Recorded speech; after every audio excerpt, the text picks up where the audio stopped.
Sí, ahí, ya Perfecto. está. No estoy compartiendo, ¿sí, no? Ahora Ahora sí sí. está compartiendo.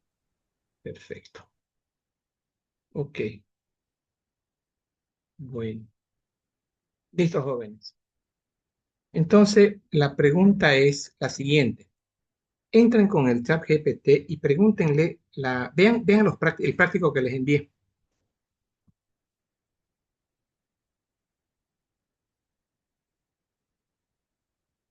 ¿Ya? ¿Lo vieron?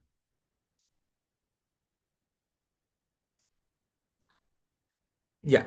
En la primera pregunta pongan, obviamente soy estudiante de fisiopato, tercer año de medicina, y estamos abordando el tema de síndrome coronario.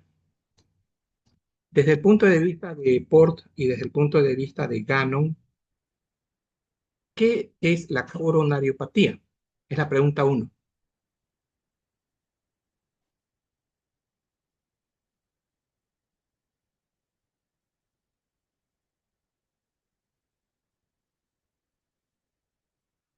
¿Están haciendo? Sí, doctor. ¿Ya? Sí, doctor. ¿Los escucho?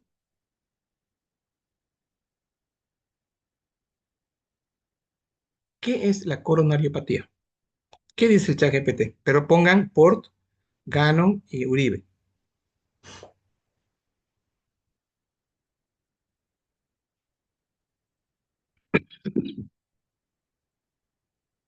Soy todo oídos.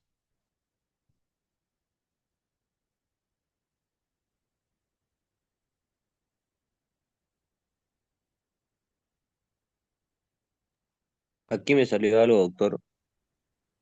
¿Qué le salió? Coronariopatía, enfermedad coronaria o cardiopatía isquémica.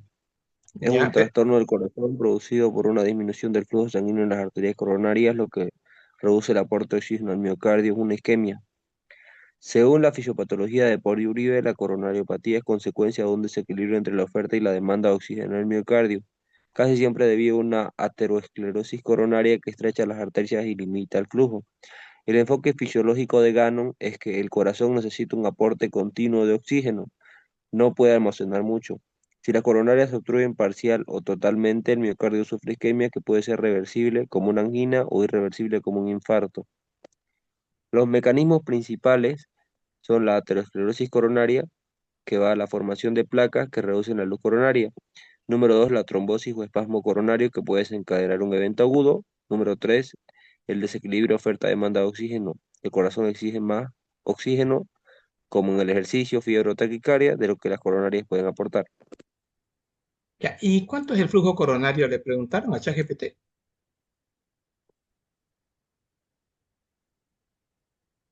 A ver, pregúntenle.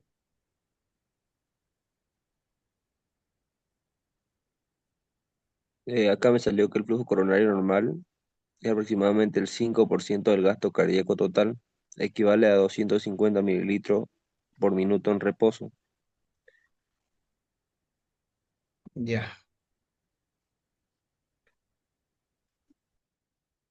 ¿Alguien más tiene algo diferente?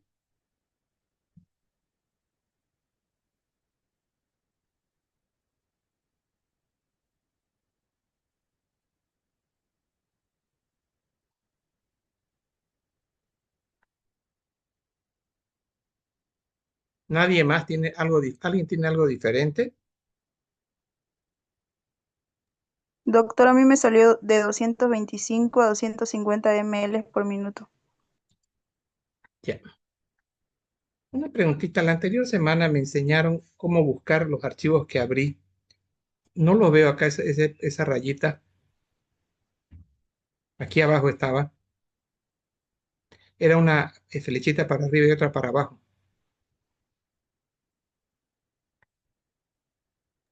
Podría intentar yéndose a escritorio, como que minimice todas sus pestañas abiertas, minimícelas, ¿Ya? minimícelas, no lo cierre. Ya, espéreme. Sí, ya. Ya vi. Es esta. Ahora, pero ¿dónde está ahora el cosito ese que me dijeron que había una flechita acá? para verlo aquí en la barra debajo. ¿Me voy a escritorio? Igual. Sí, a ver, es que porque ahorita, por lo que veo, no se observa. La barra de lo tapa. O sea, mi barra de Zoom. Ya. A ver. Ahí. Ya subí arriba y no lo encuentro. Miren, no La está, no. siguiente, la siguiente pestaña también, súbalo arriba, por favor. La de abajo. Ajá, claro, la de abajo. Ajá. La de abajo, súbalo arriba. Ya, perfecto. Ahí está. Ahí está. ¿Dónde está? Creo que Ya, por lo que ahora no tiene claro, muchas pero pestañas abiertas, ahora sí aparece. Si tuviera más, entonces sí le va a aparecer. es esto, ¿no? Sí, exacto. Perfecto. Ok. Bueno, la definición de flujo coronario, ¿cuánto es? Según Galton, dice, el corazón tiene 200 mililitros por minuto, lo que equivale al gasto cardíaco del 4%. Bien, a 4 a 5. Ahora, la pregunta que les hago, ¿y cómo es que yo logro distribuir ese volumen en el músculo? ¿Qué necesito?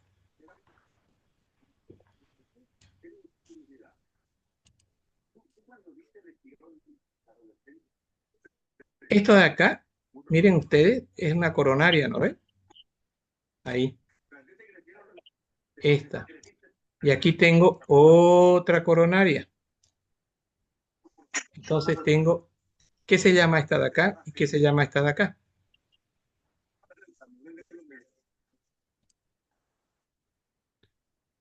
Y acá tengo todo esto, es el ventrículo izquierdo y todo esto es el ventrículo derecho. Entonces, a ver, ¿cómo está irrigado el ventrículo izquierdo? ¿Qué coronarias son?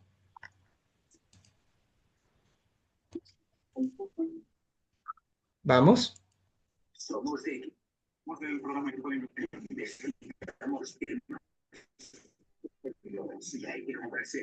No, ¿están pasando clases conmigo o están en otra onda? No los noto conectados. Hay una radio ahí encendida.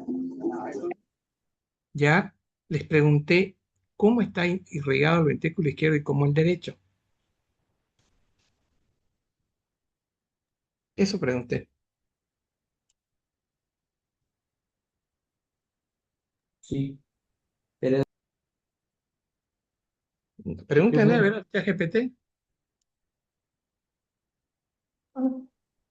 Doctor, ¿es por la descendente anterior y la circunfleja? Correcto. Entonces, esta de acá es la descendente anterior, ¿no ve? Y esta de acá va a ser la circunfleja. Eso va a irrigar circunfleja. Eso va a llegar sangre ¿a qué ventrículo? Al ventrículo izquierdo. Bien. ¿Y el ventrículo derecho? ¿Por la rama de la coronaria derecha? Correcto. Esta es la coronaria derecha. Bien. Ahora, acabamos de aprender que, mm,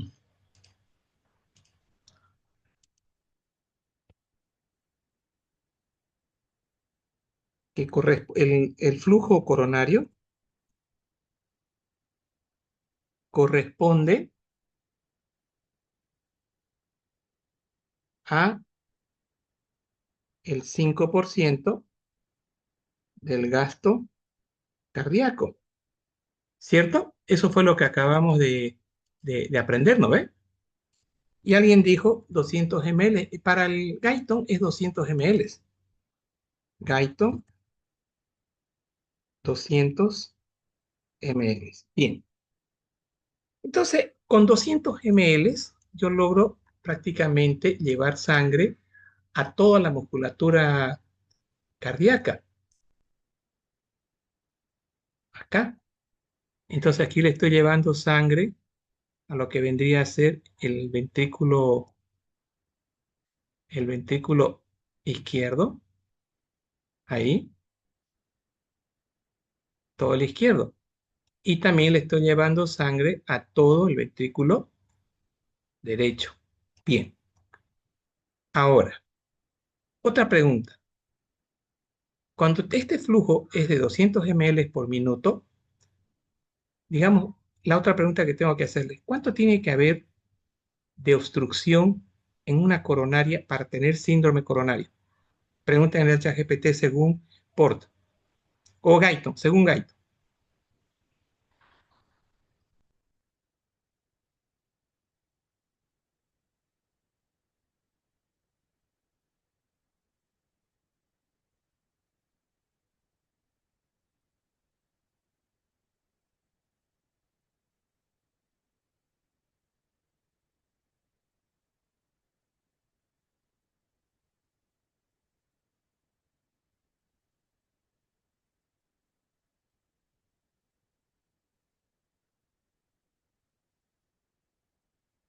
¿Qué tenemos de respuesta?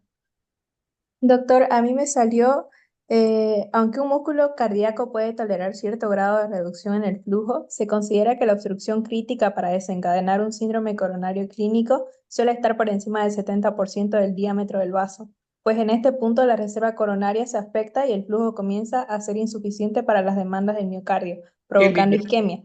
¿Qué libro? Eh, Según Port y Guyton. A ver, pregúntele no, pregúntele a Guyton, purito. Ya. Y mientras les van Yo le preguntando, pregunté, doctor, ¿ya? y aquí dice, según Guyton y Hall, el Tratado de Fisiología, dice que el flujo coronario se mantiene relativo normal gracias a la autorregulación y este no se afecta en reposo mientras no supera el 70% del diámetro de la luz arterial. Cuando la estenosis llega a este nivel, la arteria ya está en su máximo de dilatación y no puede compensar más, comenzando lo que es la isquemia con esfuerzo. Si la obstrucción sobrepasa el 90%, se compromete el flujo incluso en reposo, produciendo una angina en reposo e infarto. Bien, ¿qué libro? De Guyton, doctor. Ya, ¿eso lo sacó del libro mismo o en ChatGPT? Del chat GPT. Ya, ahora eso quiero que publique. Vamos a trabajar con lo que usted acaba de descubrir. Publíquelo, por favor. Enseguida, doctor. Ya,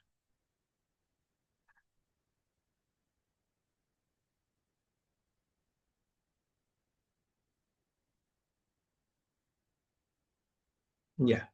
Entonces, la palabra Q significa flujo, ¿no ve? Desde el punto de vista abreviación. Entonces, el flujo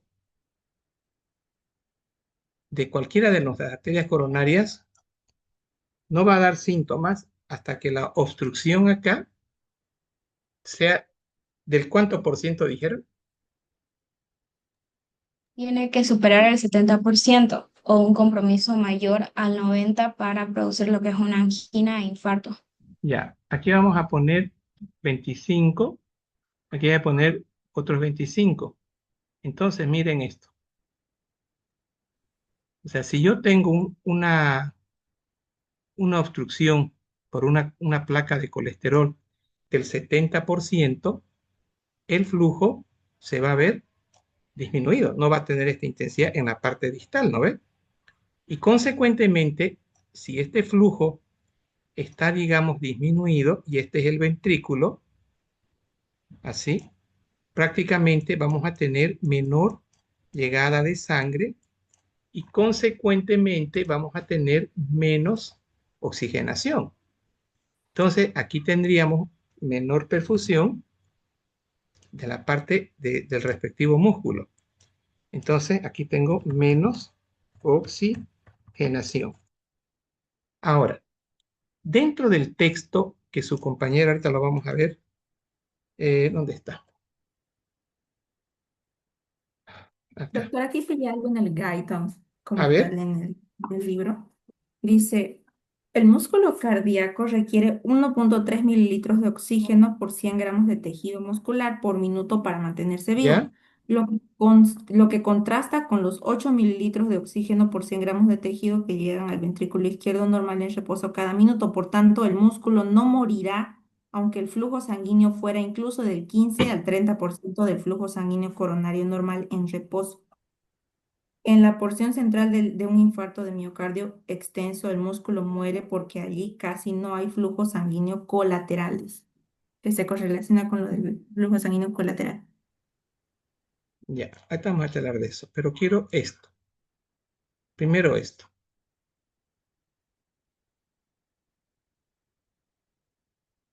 Ya, esto va a ser claro. Entonces, si yo tengo un flujo sanguíneo una obstrucción del 70% de obstrucción, no hay síntomas en reposo, mire, sin síntomas en reposo. O sea, yo en reposo estoy ok, ¿estamos? Pero yo empiezo ahora a caminar, a hacer ejercicio. Por lo tanto, voy a necesitar más oxígeno. Ya no voy a estar en reposo. Consecuentemente, si mi obstrucción supera o llega al 90%, voy a tener que el flujo se compromete en el ejercicio generando angina, o sea, dolor de pecho. ¿Ya? Ahora, escuchen este otro dato.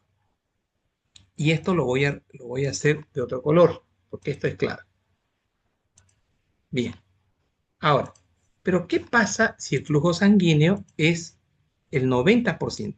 O sea, ha obstruido más cerradito, ¿no? Este es 70. Entonces aquí tengo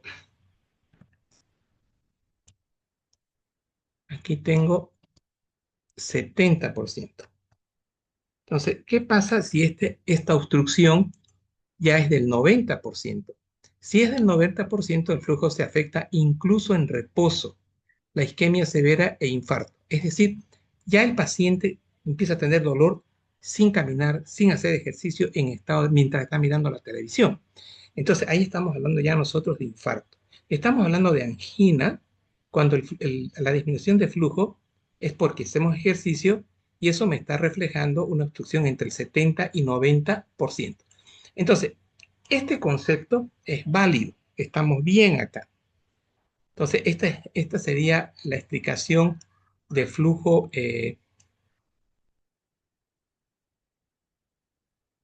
ver,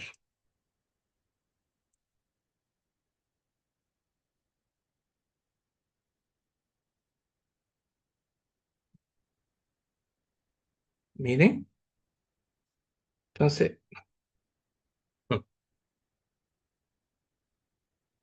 entonces aquí vamos a poner que este flujo llega al 90%. Entonces, cuando llega, esto era 50, esto es 90.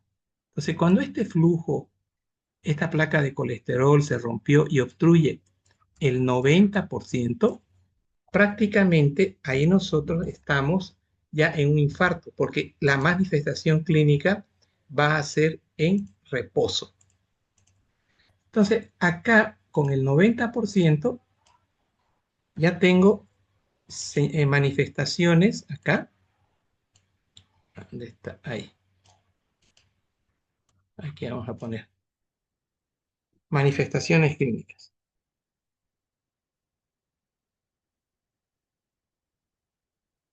Clínicas en reposo. Listo. Entonces, tenemos acá nosotros un flujo, una obstrucción del 90%, y ya las manifestaciones van a ser clínicas en reposo. Y ahora aparece ahí lo que ustedes aprendieron en semiología. Es un dolor de pecho en reposo intenso, ubicado en la parte anterior del tórax, es opresivo, se puede irradiar a la mandíbula, a los brazos, al brazo izquierdo sobre todo, a la región donde está la vesícula. Pero para eso tengo que tener 90%. Y cuando el flujo está obstruido un 70% a 89%, necesito hacer ejercicio para que aparezcan las manifestaciones clínicas. Eso se llama angor estable, cuando aparecen con el ejercicio. Bien, otro de los términos que sí o sí tenemos que definitivamente entenderlo es el siguiente.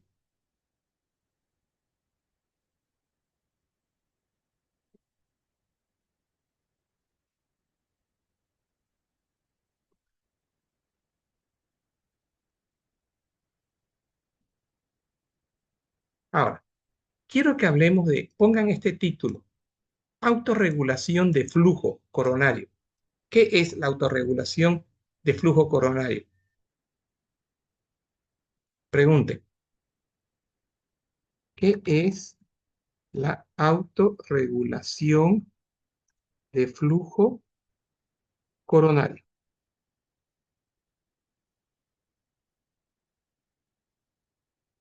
¿Qué es esto?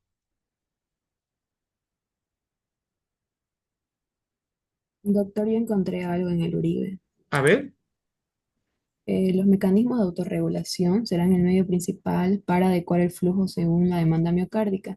La autorregulación coronaria permite mantener un flujo sanguíneo constante siempre y cuando haya una presión aórtica diastólica entre 60 y 130 miligramos de mercurio. La manera en que esto se lleva a cabo es con el control del tono vascular. Al haber mayor demanda y aumento de la necesidad del flujo sanguíneo, las arteriolas se vasodilatan, disminuyendo así la resistencia y permitiendo un flujo mayor. Y dice que también hay tres elementos involucrados que van a ser la producción de metabolitos locales, inervación automática vascular y función endotelial. ya. Un favor inmenso. ¿De dónde sacó eso? Del Uribe. Ya. ¿Lo tiene eso en el chat o lo tiene en Uribe? En Uribe. Hágale un screen. Ya. ¿Usted lo tiene el libro? ¿Puede hacerle un control C, control V y ponerlo en el grupo?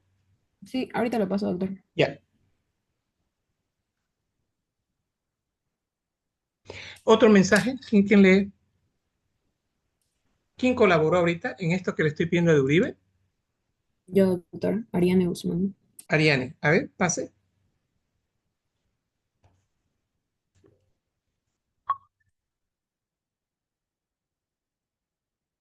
Está. Bien, Ariane. Vamos a poner así. Hay unas palabras acá que tenemos que decodificar.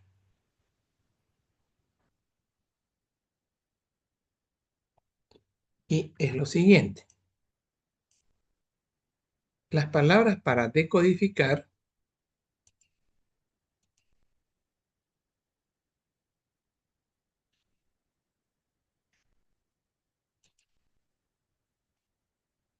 es lo siguiente. Ahora, vamos a trabajar con el texto de Uribe. La palabra clave es autorregulación intrínseca.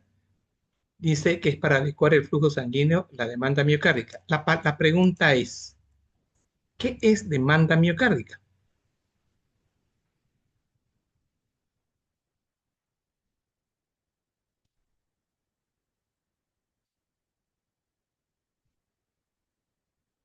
Y si no saben, pregúntenle a su chat.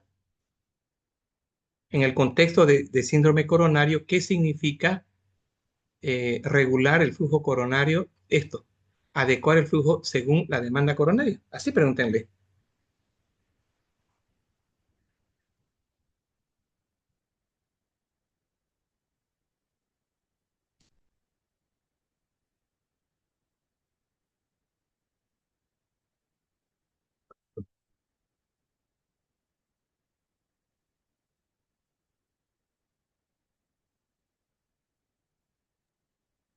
Doctora, aquí dice que la demanda miocárdica se refiere a la cantidad de oxígeno que el músculo cardíaco necesita para mantener la actividad mecánica, ya sea la contracción y la relajación y eléctrica.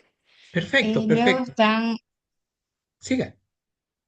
ya, de ahí dice determinantes principales de la demanda miocárdica, según lo que es el Guyton, el Port y el Kutzmann. Está lo que es la tensión de la pared ventricular, la frecuencia cardíaca, la contractibilidad del miocardio, la actividad eléctrica. También está lo que es la relación con el flujo coronario, que en este caso el miocardio extrae el oxígeno en reposo del 70 al 80% del oxígeno arterial. Entonces, cuando aumenta la demanda, no puede aumentar mucho la extracción, sino debe aumentar el flujo coronario mediante la autorregulación de adenosina y óxido nítrico. Luego, Y si el flujo no alcanza, por ejemplo, en la estenosis coronaria, que esta es menor a 70, mayor a 70, se produce lo que es la isquemia, el dolor anginoso, la disfunción contráctil. En resumen, la demanda miocárdica es de oxígeno es la necesidad energética del corazón para sostener su trabajo mecánico y eléctrico y está determinado principalmente por la tensión de la pared, la frecuencia cardíaca y la contractibilidad. ¿Y lo entendió? Sí. Así con sus palabras, ¿qué entendió? Que básicamente la demanda va a ser lo que necesita el corazón para poder funcionar fisiológicamente. Es decir, de que mi corazón necesita una cantidad que tiene que mantenerse de oxígeno. Y en un punto, cuando yo llego a tener lo que son estos problemas de estenosis o problemas anginosos, ya mi corazón no va a necesitar la misma demanda normal o fisiológica, sino va a necesitar una demanda aún mayor. Entonces mi corazón no va a poder llegar a esa totalidad. Ya, está bien. Voy a trabajar nuevamente con la descendente.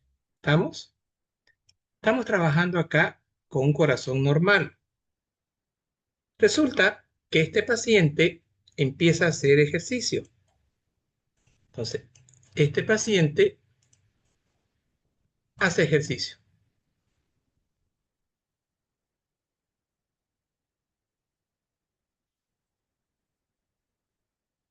Entonces, aquí el ejemplo va a ser, el paciente hace ejercicio.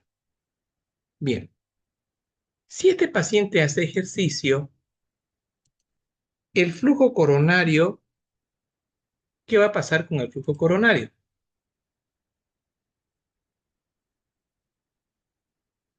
Aumentar, doctor. Bien, va a aumentar.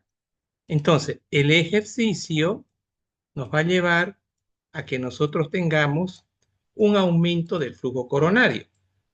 ¿Para qué? Para que le llegue más oxígeno, ¿verdad? Básicamente, y tengamos más síntesis de ATP. Entonces, esto genera un aumento del flujo coronario. Bien, entonces, hasta aquí está claro. Y el flujo coronario habíamos dicho que era 200 ml, pero si ya estamos haciendo ejercicio, tenemos que sí o sí aumentar el flujo durante el ejercicio. Luego mencionaron otras palabras ustedes. Durante el ejercicio, ¿por qué sabemos de que va a haber esto a qué lleva? Esto lleva a taquicardia. Entonces, si yo tengo taquicardia en mi coronaria, esta coronaria va a tener la necesidad de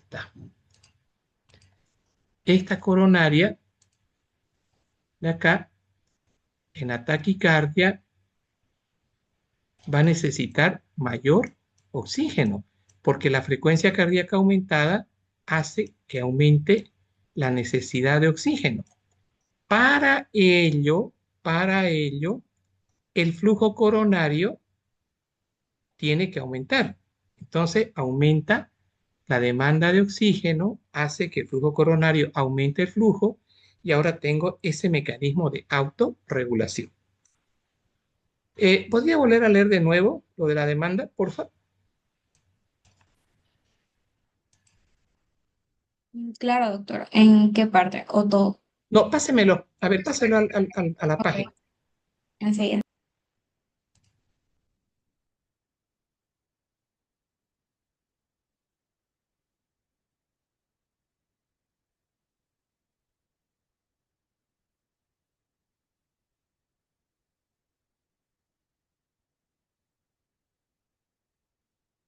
Entonces,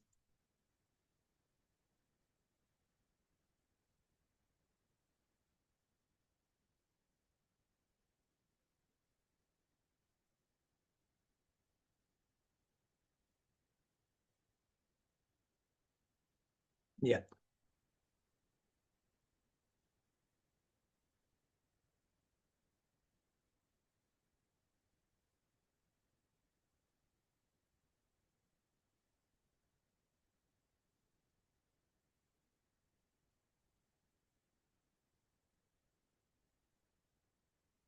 Bien.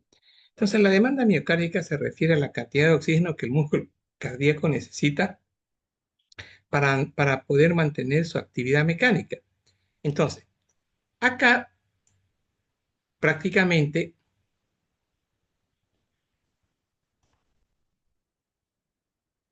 la taquicardia tiene que generar mayor volumen sistólico, tiene que generar una ley de Frank-Starling para mantener un gasto cardíaco y para eso aumenta la demanda de oxígeno y consecuentemente el flujo coronario. Si no tuviéramos nosotros un aumento de este flujo coronario, no podríamos cumplir con la demanda metabólica, es decir, con la mayor llegada de oxígeno. Ahora, aquí tengo lo siguiente. Este estímulo principal que regula el flujo coronario, si el corazón trabaja más, necesita más oxígeno y más flujo coronario. Entonces, miren ustedes cómo el chat GPT nos favorece que podamos nosotros, de una manera simple, entender el concepto de demanda miocárdica. Ahora, ¿cuáles son los determinantes de la demanda miocárdica? Tensión de la pared depende de la poscarga, presión contra la cual se bombea el ventrículo izquierdo, la precarga, volumen diastólico y el grosor de la pared. A mayor tensión de pared, mayor consumo de oxígeno. Aquí entra la ley de Laplace. ¿Quién es capaz entonces de explicarme este concepto? Acá. Aquí vamos a poner así.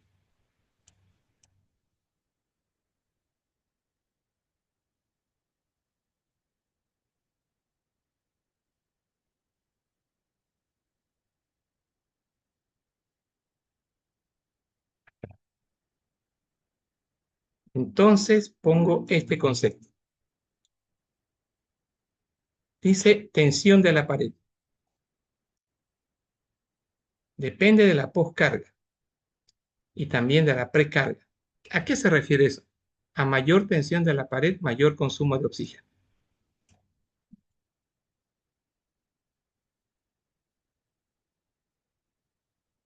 ¿Qué es la precarga?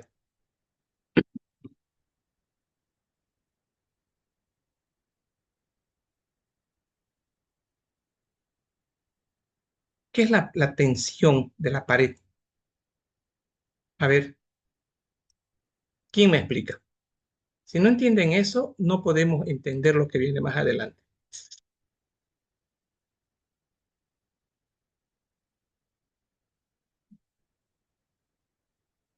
Ya. ¿Qué es tensión de la pared? Puede ser la fuerza que se hace dentro del vaso. El vaso, ya, puede ser. Otro ejemplo, estamos hablando de circulación coronaria, infarto agudo. Puede ser la presión elevada, presión arterial elevada, la dilatación ventricular. ¿Ya? ¿Uno más? Hipertrofia ventricular, igual puede ser, doctor. No. Ya, yo les ayudo. Es la capacidad, ay, perdón, es la capacidad de extensión de la pared. ¿Y eso qué De- significa? Eso es lo que quiero que me diga. ¿Está correcto lo que he dicho?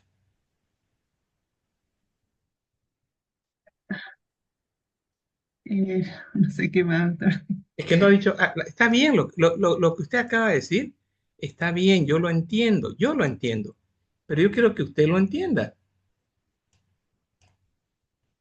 Doctor, yo lo que entiendo es que, por ejemplo, si aumenta la poscarga, el corazón va a tener que generar más fuerza al contraerse. Entonces tiene que aumentar la tensión del miocardio y por lo tanto aumentar el requerimiento metabólico. Pero yo lo que no me están explicando, ¿dónde está la tensión? Ahora les explico, escuchen. Eso es lo que no me están entendiendo, pero con lo que les voy a explicar van a entender.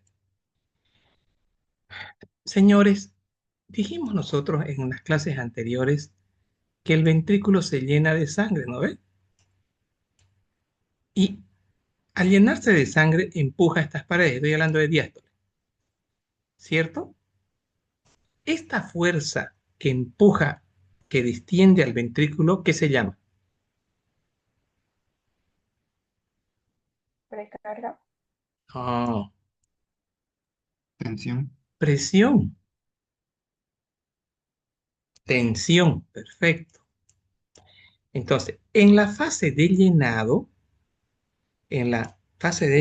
ahora voy a llegar que corresponde a la precarga, esa presión genera una tensión en esta parte, una fuerza directa en la pared, acá.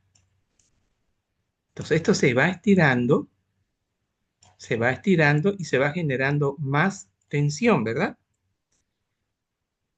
En la medida que en esta precarga yo tengo mayor tensión, me está diciendo que la tensión va a llevar a un aumento del requerimiento de oxígeno. Entonces, la tensión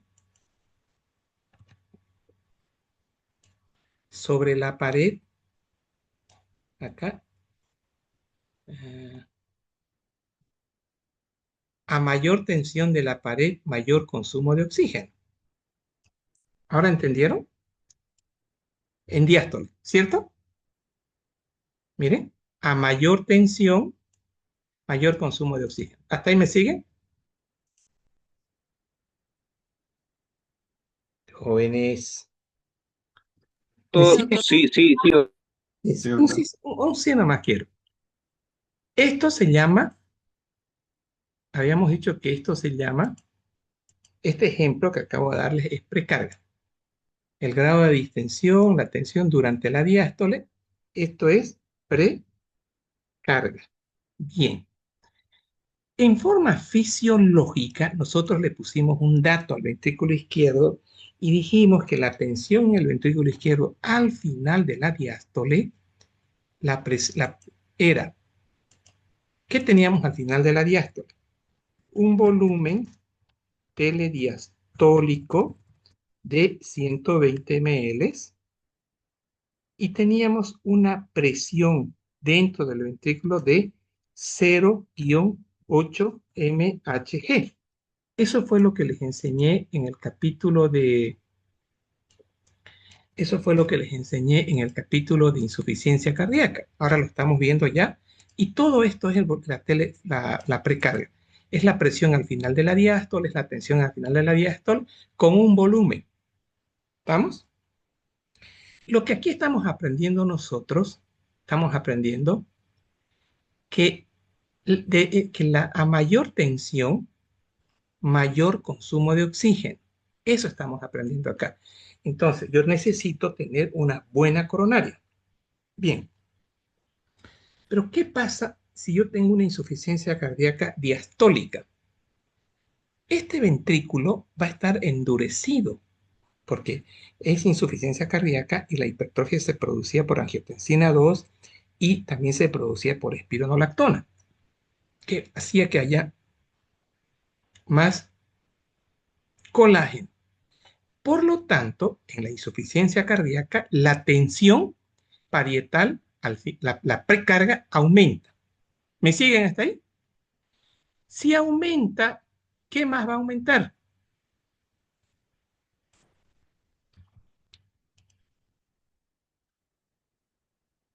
¿Qué más va a aumentar? El oxígeno. Sí, correcto. ¿Dónde está?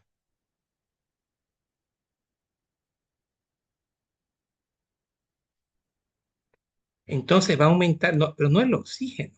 Mire lo que dice acá. Va a aumentar, mire lo que dice acá.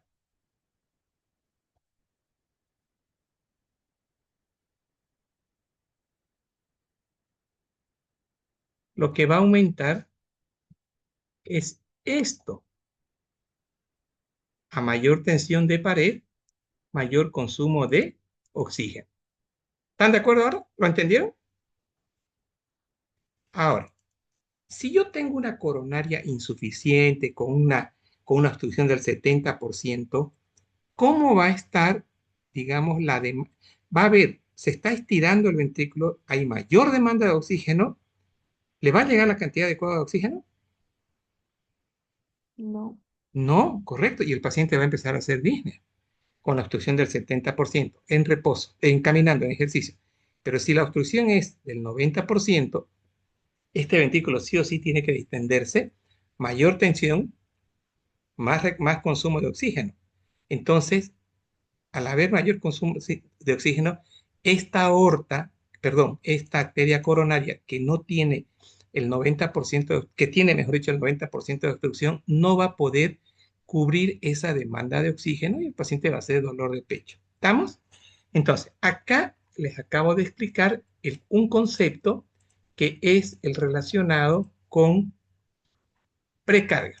Ahora, vamos a ir analizando el mismo concepto, pero fíjense acá.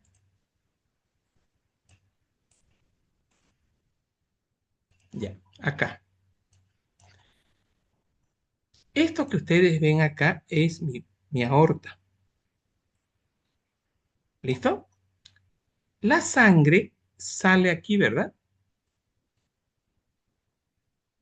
¿Qué genera el ventrículo para sacar la sangre? ¿Qué necesita en forma fisiológica?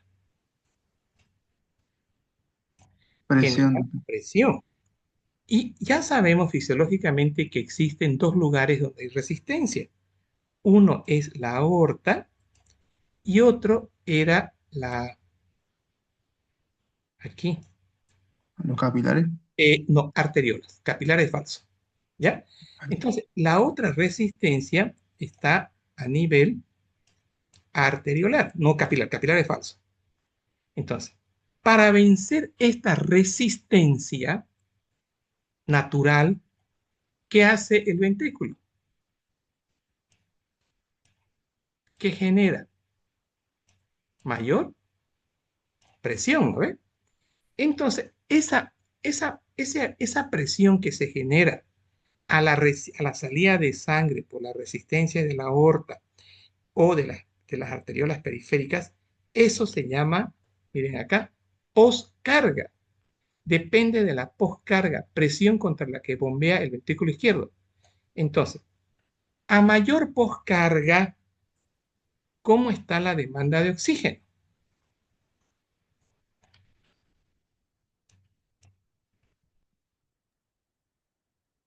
Aumentada también. Exacto. Entonces, acá tengo a mayor poscarga, va a aumentar el grosor de la pared, tanto como precarga como poscarga. Entonces nosotros vamos a tener un mayor grosor de pared, tanto en la precarga como en la poscarga. Consecuentemente, esto es por la tensión y esto es por la tensión en la salida, ¿no ven? Entonces, este aumento del grosor del ventrículo es tanto en la pre como en la poscarga, es la que va a generar mayor demanda de oxígeno. Y si yo tengo mis coronarias normales, no pasó nada, se están oxigenando correctamente todas las zonas que corresponden a la coronaria derecha, a la circunfleja y a la descendente anterior. Entonces, yo, lo que estamos nosotros analizando acá es el concepto, ¿qué es la autorregulación de flujo? Entonces, la primera cosa que hay que aclarar, cuando estamos nosotros frente a aumentos de la tensión de pared, ya sea en telediástole o en precarga o en poscarga, lo que sí vamos a saber es que aumenta el consumo de oxígeno. Y para ello tenemos que tener unas coronarias normales.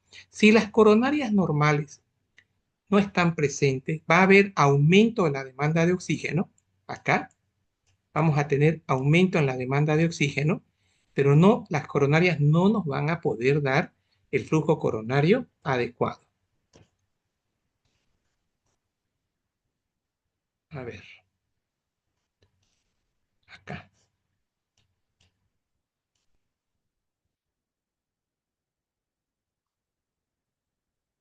Acá.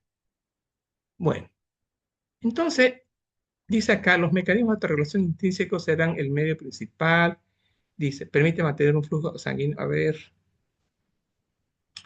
Bien, ahora, a cualquier situación que aumente la demanda de oxígeno, van a aparecer unos mecanismos propios del músculo y de los vasos arteriales del músculo. Esto se va a llamar autorregulación coronaria. Permite mantener un flujo sanguíneo constante siempre y cuando haya una presión de diástole entre 60 y 130 milímetros de mercurio. ¿Por qué es importante esto? ¿Cuánto es la presión al final de la diástole? Dijimos que era entre 0 y 9, ¿no ven? Pero eso es del ventrículo izquierdo. Pero aquí estamos hablando, miren, de la aorta. Entonces, si yo tengo en la aorta una presión diastólica de 60 a 130, voy a poder mantener una buena perfusión coronaria. La manera en que esto se lleva a cabo es mediante el control del tono vascular. Al haber mayor demanda y aumento de la necesidad de flujo sanguíneo, miren esto, ¿qué está pasando en las arteriolas? Las arteriolas se van a dilatar, va a disminuir la resistencia y así vamos a permitir un mayor flujo. Entonces, esto es autorregulación. Entonces, frente a un eventual aumento de la tensión de la pared, las arteriolas de las coronarias producen vasodilatación para regular el flujo. Ese concepto es autorregulación y así logro mantener la demanda de oxígeno. Se ven involucrados, esto es importante, tres elementos vamos a ver que se van a ver involucrados, locales. Entonces, esto vamos a ver,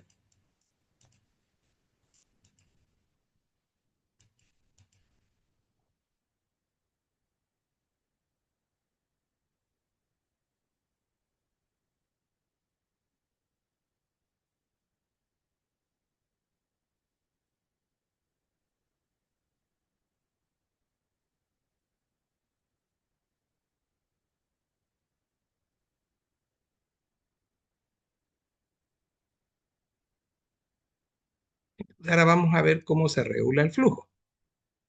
Ya sabemos que hay mayor demanda. Entonces tenemos acá, ahí cuando hay un incremento en el metabolismo celular, o sea, más oxígeno, el cual produce un aumento en la concentración de diferentes sustancias que producen vasodilatación. Uno, la adenosina, el potasio, el dióxido de carbono, el lactato y los hidrogeniones.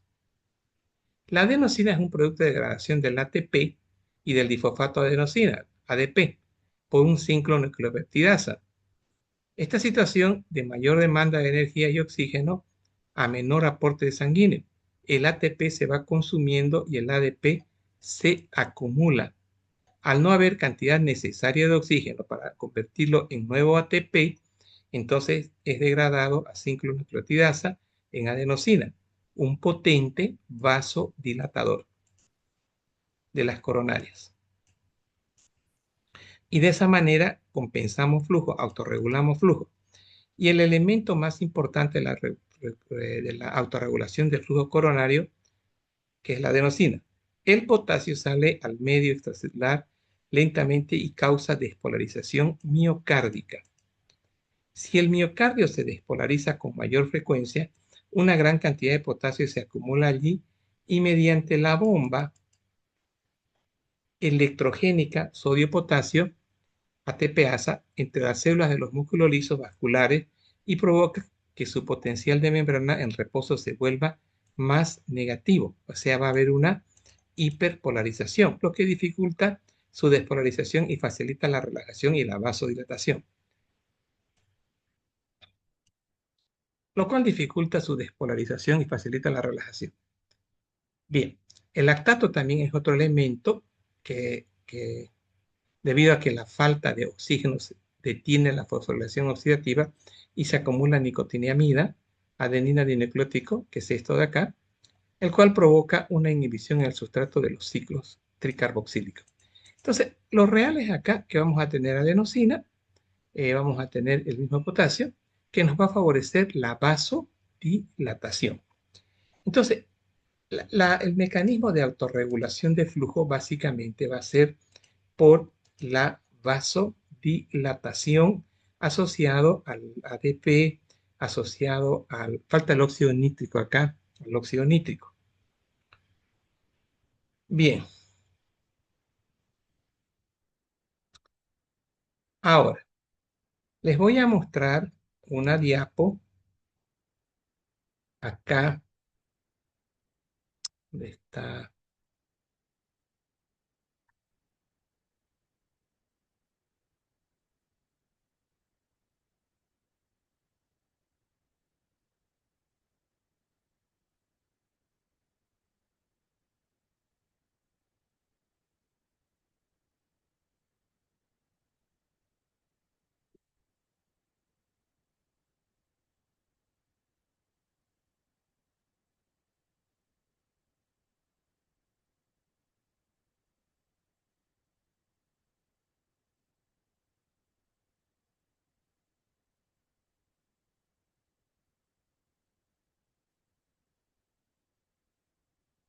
Acá.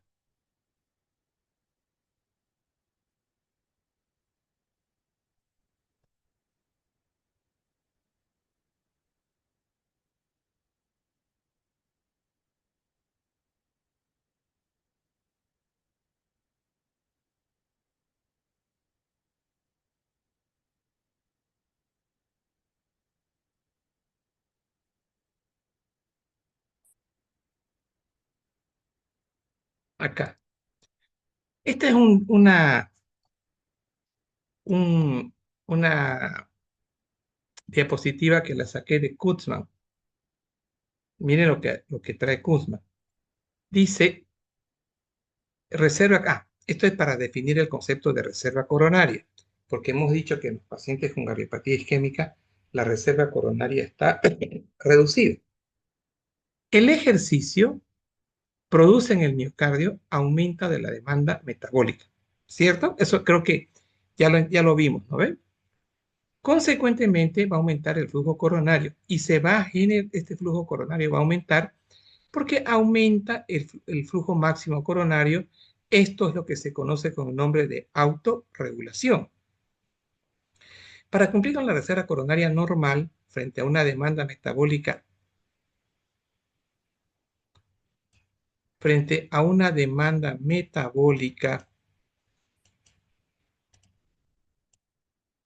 acá, frente a una demanda metabólica aumentada se necesita flujo máximo coronario, presión de perfusión coronaria y mecanismos de autorregulación. Entonces, voy a ampliar esta imagen.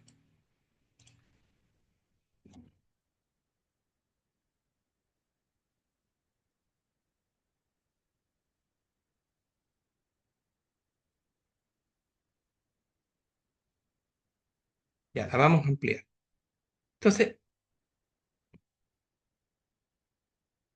esto es demanda metabólica. Miren, esta es la presión de perfusión. Dijimos que era un mínimo de 50 y máximo 130 de la coronaria, diástole. Entonces, si yo tengo una buena presión de perfusión entre 50 y 100, mi flujo coronario siempre va a ser óptimo, ¿cierto? Eso fue lo que dije. Si yo tengo un aumento del flujo coronario, automáticamente mi flujo coronario era de 200 ml y va a aumentar a 300 ml acá, o 150 si ustedes quieren. Entonces, ¿qué es la reserva coronaria? Es este concepto, es el grado de, digamos, de mm, ahorro que tiene el ventrículo, tomando en cuenta flujo máximo y tomando en cuenta el flujo de autorregulación. Y aquí entra adenosina, aquí entra potasio, que van a generar esta autorregulación.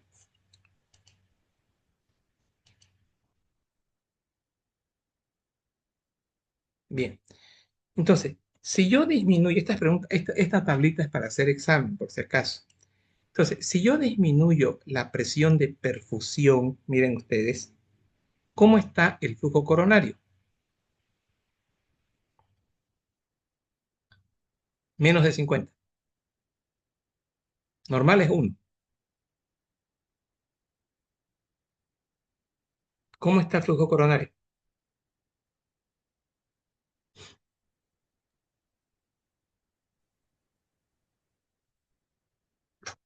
Jóvenes, ¿me escuchan? Jóvenes, Sí, doctor. la pregunta es esta. De este cuadro yo saco preguntas del examen. Dijimos que la autorregulación del flujo, la presión de perfusión coronaria y los mecanismos de autorregulación, esto es lo que nos van a dar reserva coronaria, ¿cierto? Entonces mi pregunta era, ¿qué pasa? Aquí está la presión de la diastólica coronaria de la aorta. ¿Qué pasa si mi presión de aorta es 50? El flujo coronario está en rango normal. Pero ¿qué pasa si mi presión dentro de la aorta es baja? ¿Cómo está mi flujo coronario? Miren, Disminuye. Disminuido, doctor. disminuido, correcto. Entonces, esto va a suceder en los estados de choque. o en un estado de shock cardiogénico, en un estado de shock séptico, si cae la presión arterial media, va a caer también la presión de la aorta. Y si cae la presión de la aorta, el flujo va a caer y va a haber isquemia y no vamos a poder cubrir la demanda de oxígeno. Es por eso que inmediatamente nosotros vemos que las presiones están cayendo, automáticamente usamos noradrenalina. Y consecuentemente la demanda de oxígeno también se va a reducir. Va a haber mucha demanda de oxígeno y poca respuesta, poca reserva. Por otro lado, ¿qué pasa si el mecanismo de autorregulación se altera?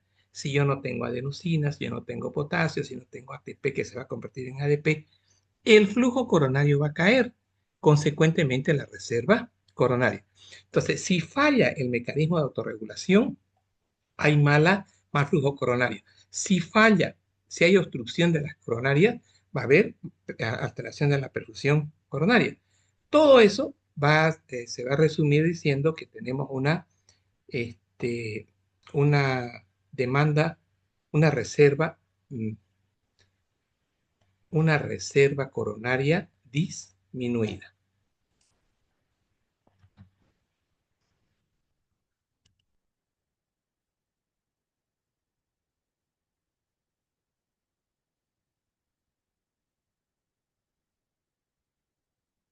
Entonces, yo voy a poner esto acá.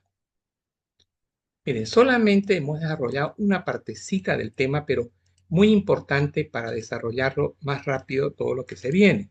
Entonces, si no entendemos lo que es una reserva coronaria, muy difícil entender lo demás. Bien, ya tengo esto. Ahora vamos a pasar a la placa ateromatosa. Y dentro de las preguntas que se hacían acá, voy a ver si respondimos todo.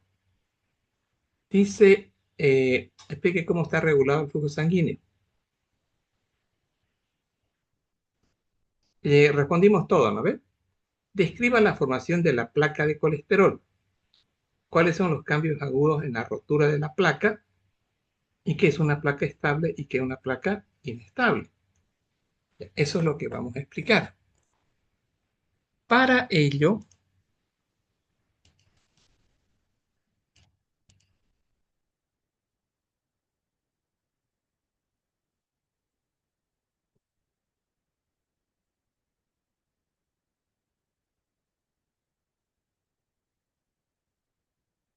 ya, por favor, ingresen al chat GPT y pregunten formación de placa ateromatosa según el libro de histología.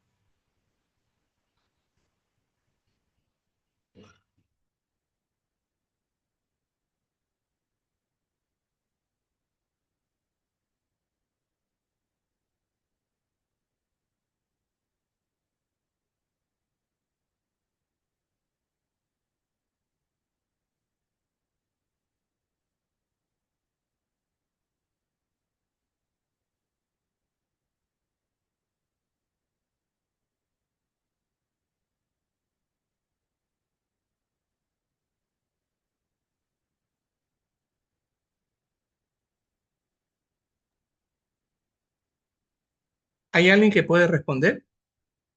Yo, doctor, ya me salió la respuesta. ¿Y quién es yo? Carlos Luna. Carlos, lo escucho.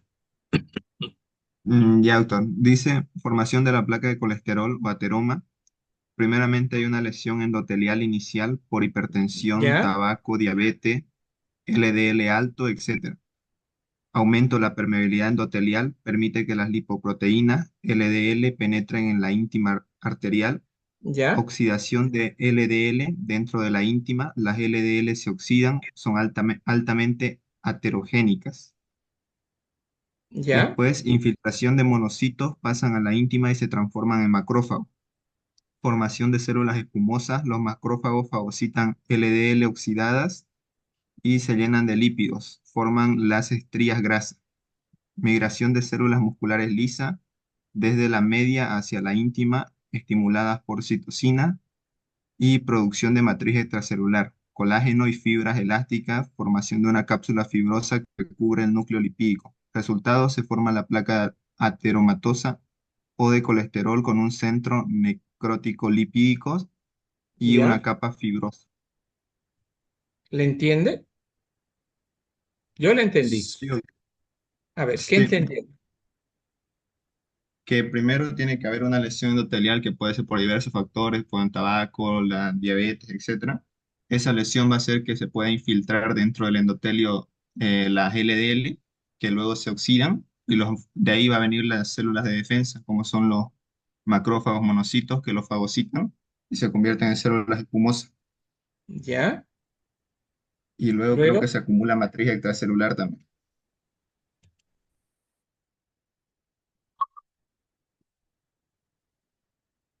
entonces, esperen un ratito, tengo una cosa bonita para ustedes. Espérenme.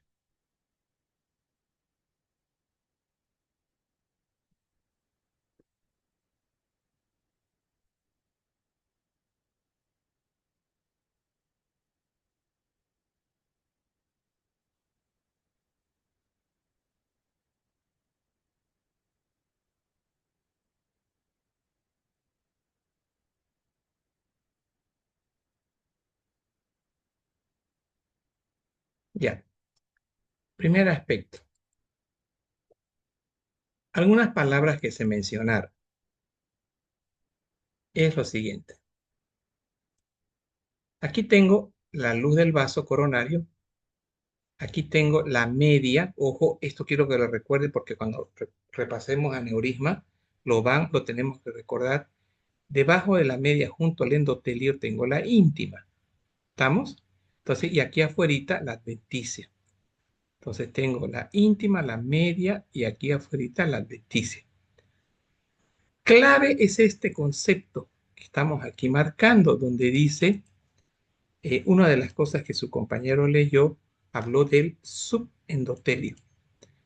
Entonces, para comprender este concepto, tenemos que tener nosotros lo que es la pared normal de una coronaria. Ejemplo. Entonces, esto lo vamos a pasar al K aquí. Paso número 1. Vamos a verlo en tridimensión. En el paso número 2,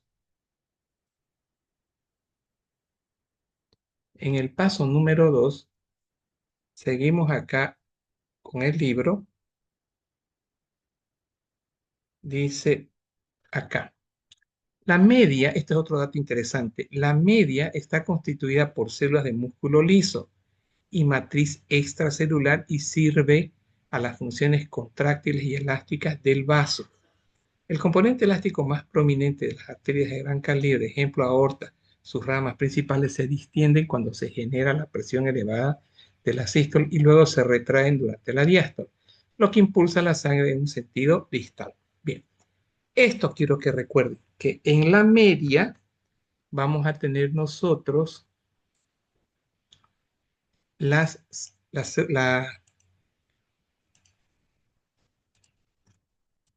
acá, acá. Entonces, la media es la que tenemos las células del músculo liso. Es importante para entender el tema. Luego tengo más abajo, las células endoteliales van a tener lo siguiente, funciones. Esto es recordatorio de fisiología. Hay otros productos, miren, antitrombóticos en el endotelio ingresan a la circulación, por ejemplo, prostaciclina, óxido nítrico. Entonces, esto es antitrombótico. Entonces, la sangre que está fluyendo en las coronarias, el endotelio van a producir sustancias antitrombóticas. Por otro lado, miren esto, las células endoteliales regulan la contracción del músculo liso en la capa media subyacente. Estas sustancias incluyen, ejemplo, óxido nitro y prostaciclina. Y hay vasoconstricción. Esto es nuevamente, le he repetido varias veces ya a la endotelina, y está la endotelina que va a producir vasoconstricción. Luego tengo acá células del músculo liso, función contráctil normal, mantenimiento de la matriz, esto es para referirme al colágeno, y en la mayoría ubicadas en la capa media. Las citocinas inflamatorias, el aumento de la síntesis de la matriz extracelular y la migración hacia la íntima y proliferación. Veamos ahora, ya vamos a empezar con la primera fase, activación de las células endoteliales y del músculo liso, por efecto de la inflamación. Las células endoteliales y las células del músculo liso normales mantienen la integridad y la elasticidad de la pared arterial normal, al tiempo que limitan la infiltración de células inmunitarias. Miren esto. Hacen, gracias a estas células endoteliales del endotelio, en teoría no pasa nada hacia la media. No pasa nada. La activación inflamatoria de estas células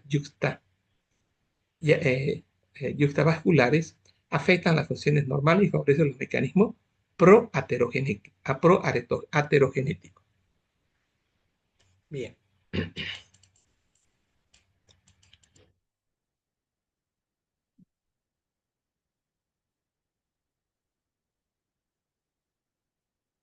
Acá. Miren esto. Pared arterial aterosclerótica.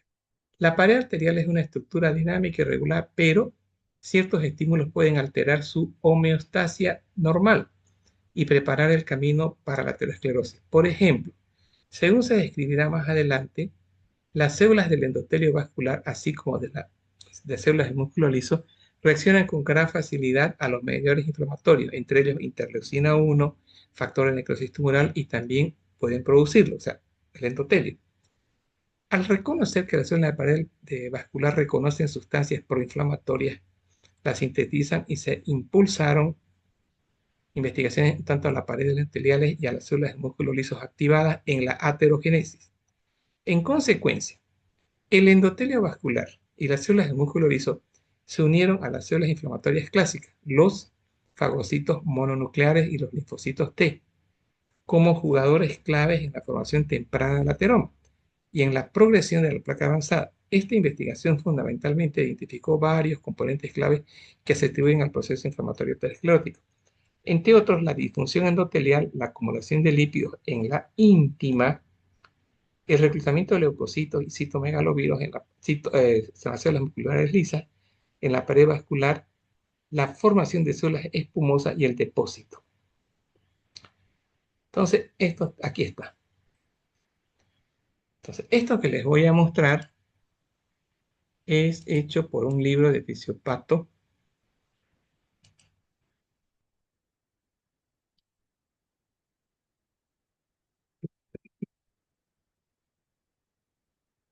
Entonces, esto, primero quiero mostrarles así.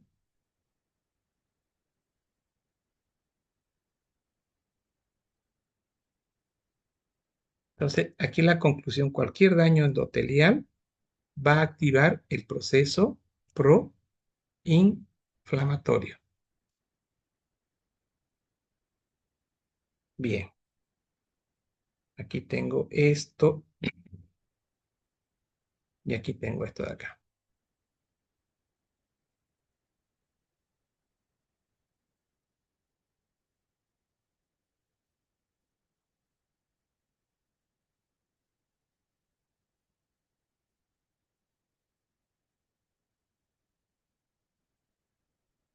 ¿Está Esther? Esther sigue ahí. Buenas Ok. noches, doctor. Sí. Esther, entra al chat del grupo y va a leer esto para sus compañeros cuando yo le diga. Bueno, Nosotros, doctor. espérenme, yo le voy a decir. Nosotros vamos a trabajar con lo siguiente.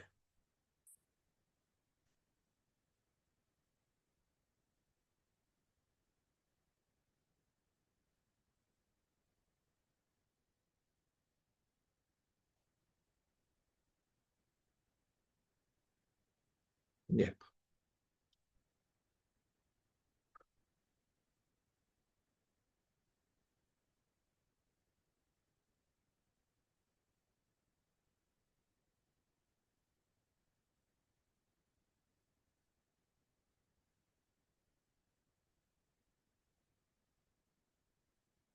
Ya.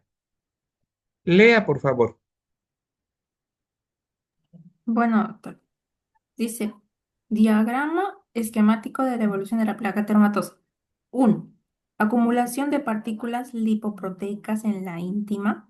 El color más oscuro se refiere a la modificación de las lipoproteínas. Ejemplo, mediante oxidación o glucosilación.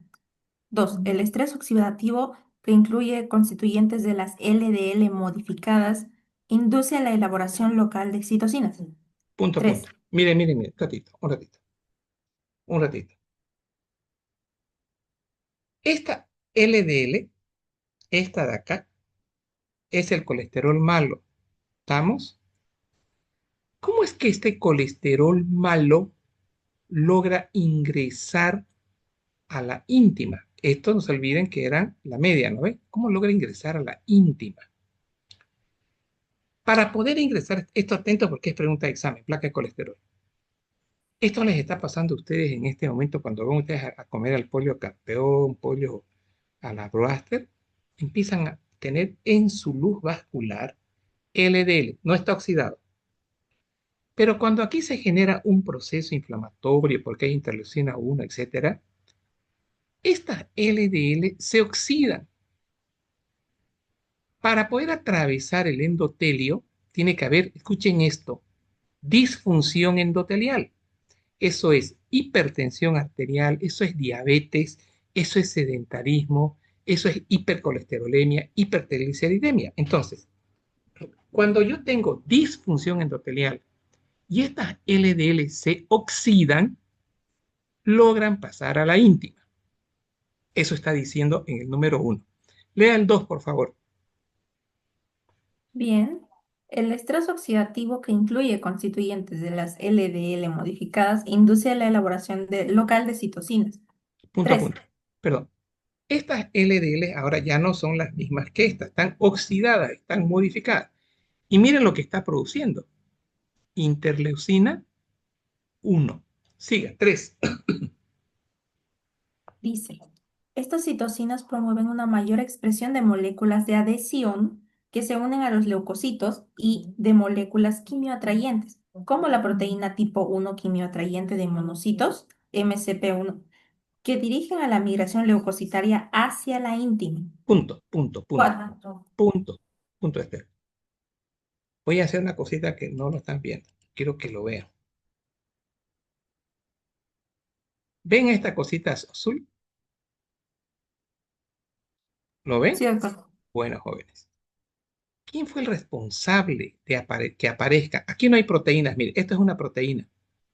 Aquí no hay, ¿no ve?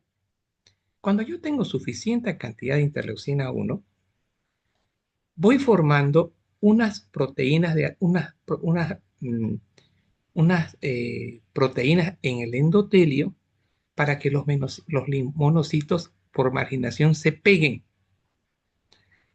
Y estas LDLs modificadas van a producir, este, ¿cómo me dijo esto? Son sustancias, monocitos, quimoatrayentes, algo de eso leyó. Sí, era lo que produciera la proteína tipo 1 quimioatrayente de monocitos Esto y es el proteína tipo 1 exacto. quimio atrayente de monocitos. Entonces, tengo por un lado las células que favorecen la adhesión de monocitos y por otro lado estoy formando otra proteína que favorece la entrada de monocitos.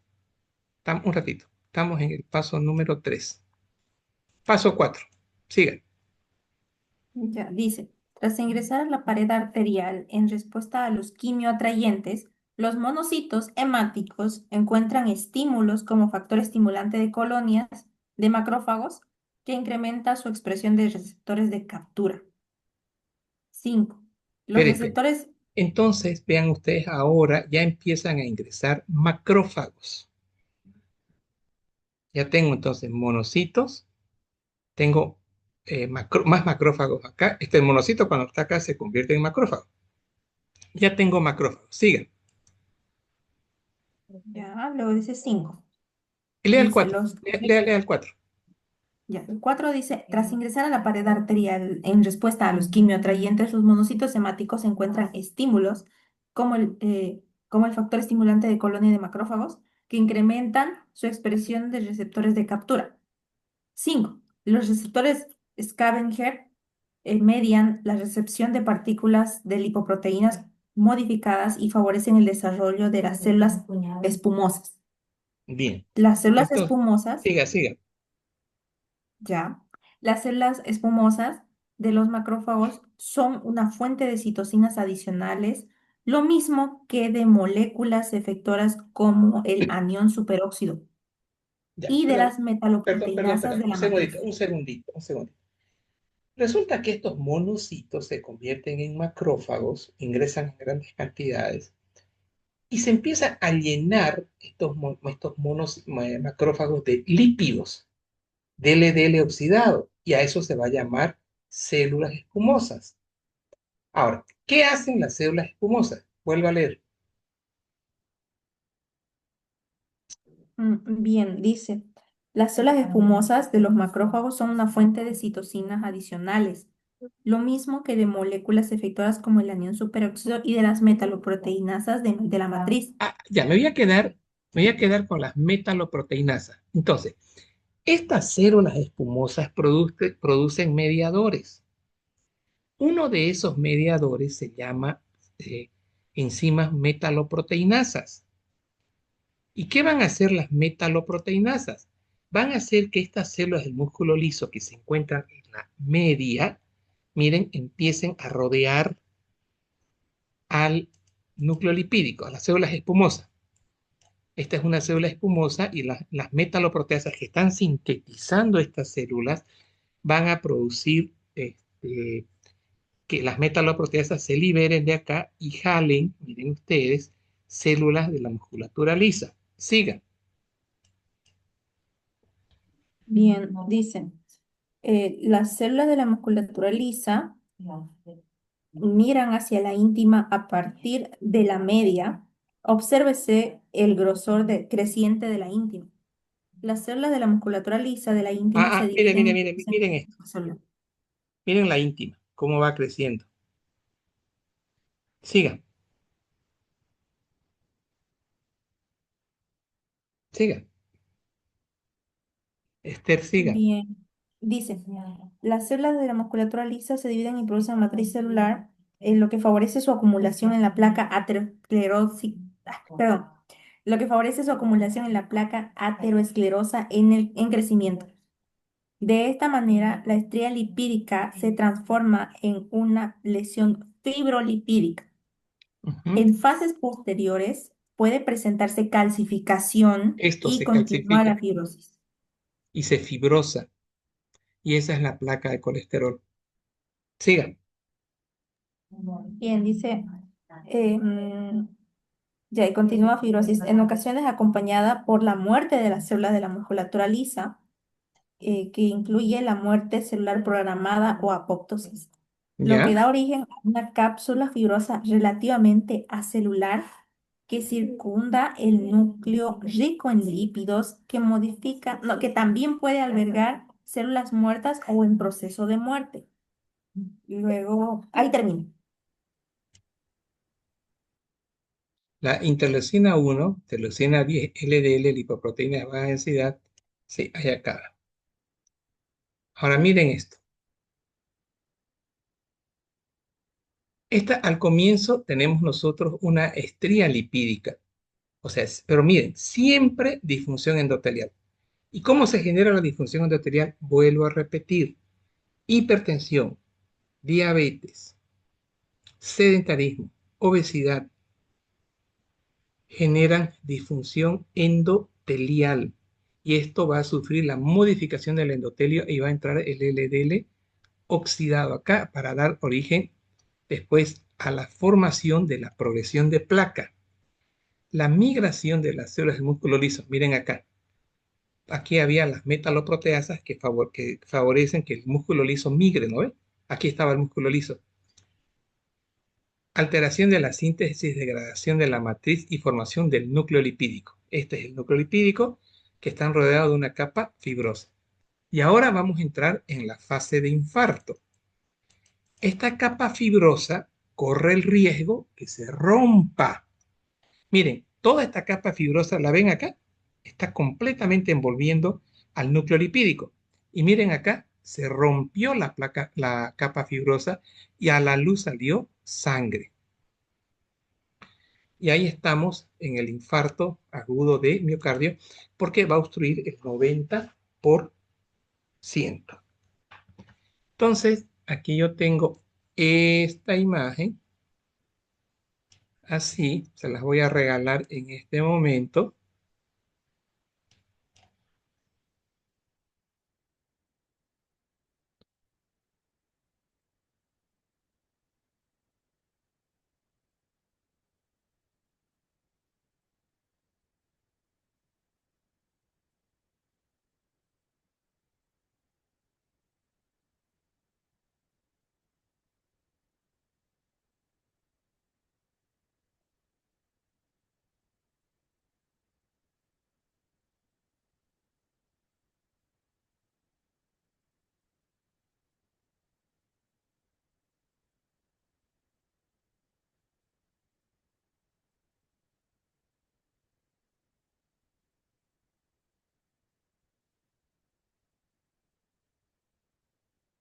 Acá.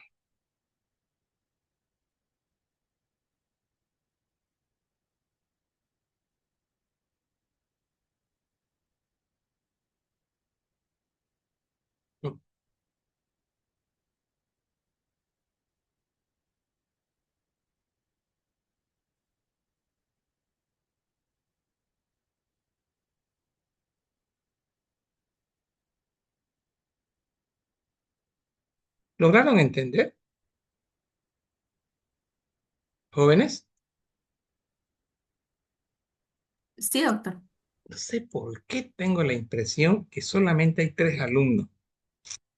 No sé, es una falsa impresión que tengo. O están muy aturdidos que ahora no los he escuchado participar.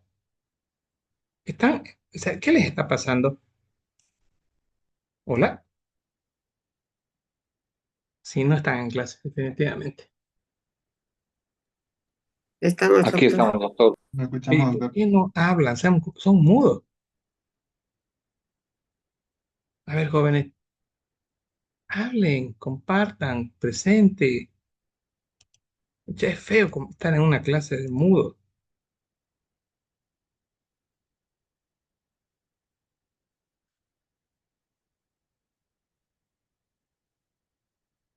Bueno, este es un libro de fisiopatología de cardíaca. ¿Se fijaron lo que les regalé la semana anterior? Sí, Les mandé doctor. 2 capítulos, les envié para que se diviertan. Ya está, listo. Ahora miren cómo enseñaba el año pasado. ¿Qué tiene que haber primero? Disfunción endotelial. Bien, Pero la bien. ruptura. Luego, luego, ¿Y eso conduce a una oxidación de los LDL? exactamente. Una vez que se oxidan los LDL, miren, pasan a la íntima. Perdón, claro, a la íntima. Miren, aquí pasan los LDLs oxidados y que se forman interleucina 1 y los quimioatrayentes. Pero aquí ya se formaban las proteínas para que este monocito se prenda. Luego teníamos que los macrófagos empiezan miren, a absorber gran cantidad de lipoproteínas. Y aquí están las células, el núcleo lipídico. Y ahora, aquí veíamos cómo se estaban liberando sustancias que son las metaloproteasas para que salga este músculo liso y lo envuelva y se forma la capa fibrosa. Si esa capa fibrosa es estable, no pasa nada, no hay infarto. Si se rompe, hay infarto. Entonces esto es lo mismo, esto es lo mismo. Y esta es una foto de muchos, todos ustedes ni habían nacido. Esto lo saqué de La Diva, una revista buenísima que había en esa época. Resumen, miren. LDL, LDL oxidado, fagocitosis y formación de células espumosas, núcleo lipídico y acción de las metaloproteasas. Placa ateromatosa, ya dijimos que tiene que haber disfunción endotelial, mucho LDL y bajos niveles de colesterol HDL. Otro elemento que no lo mencioné es el tabaquismo. Entonces, si yo soy hipertenso, seguro que tengo placa de colesterol, ¿no? Ya.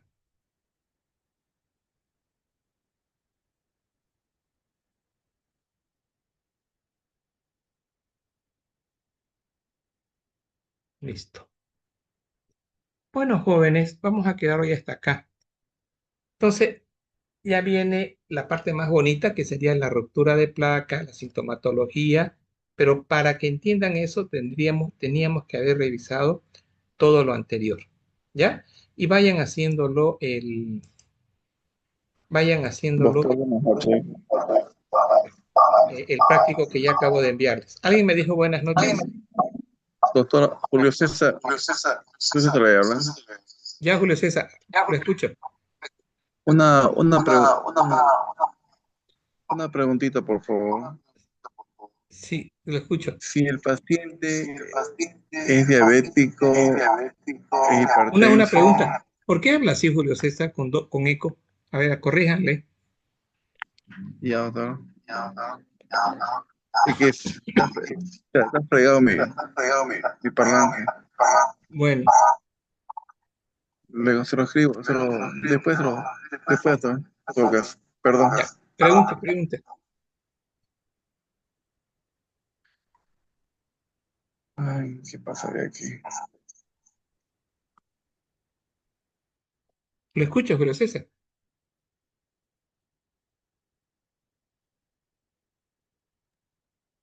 Hola, doctor, ¿se me escucha?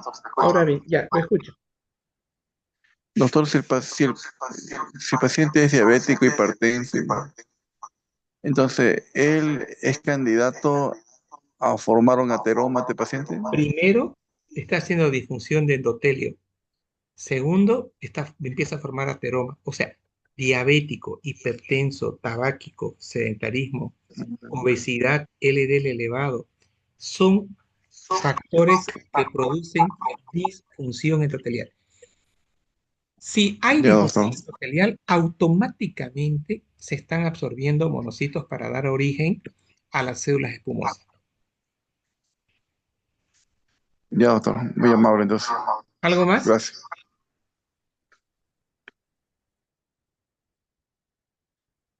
Bien.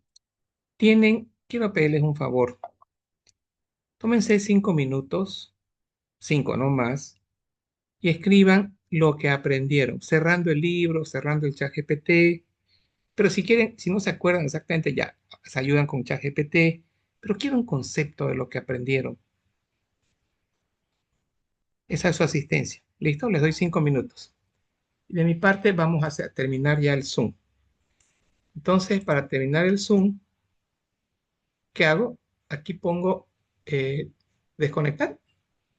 Puede poner pausar pantalla o Es dejar de pausar. compartir. Ya, perfecto. Ahora, Ahora, cuando living, ¿no? usted se salga, automáticamente ya se va a guardar.